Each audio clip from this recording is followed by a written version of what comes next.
আসসালামু আলাইকুম বন্ধুরা, আজকে আমি আপনাদের সাথে শেয়ার করব শোল মাছ ভুনা রেসিপি। তো আমি প্রথমে শোল মাছ ভুনা করার জন্য চুলার উপর কড়াই দিয়ে দিয়েছি। কড়াইতে পেঁয়াজ কুচি, কাঁচামরিচ কুচি ঢেলে দেব। ঢেলে দেওয়ার পরে তেল দিয়ে সুন্দরভাবে বাদামি রং যতক্ষণ পর্যন্ত না হচ্ছে ততক্ষণ কড়াইতে নাড়তে থাকবো। যখন পেঁয়াজটা বাদামি রং ধারণ করবে তখন আমি তার মধ্যে বাটা মশলা, মরিচের গুঁড়া, হলুদের গুঁড়া, জিরা গুঁড়া, লবণ সব কিছু ঢেলে দেব। সব কিছু দিয়ে সুন্দরভাবে নেড়েচেড়ে মশলা কষাতে থাকবো। মশলা যখন কষানো হয়ে যাবে তখন আমি মশলার মধ্যে মাছ দিয়ে দেব। আগে থেকে কেটে রাখা মাছটা আমি কড়াইতে মশলার মধ্যে দিয়ে দিলাম। এবার সুন্দরভাবে কষিয়ে ঢাকনা দিয়ে ঢেকে দেব।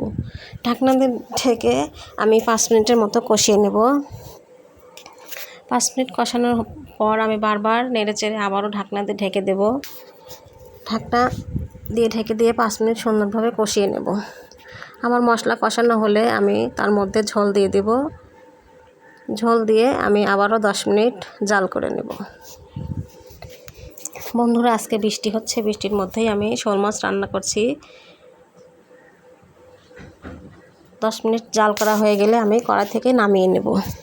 তো বন্ধুরা, আমার শোল মাছ ভুনা রেসিপি প্রস্তুত।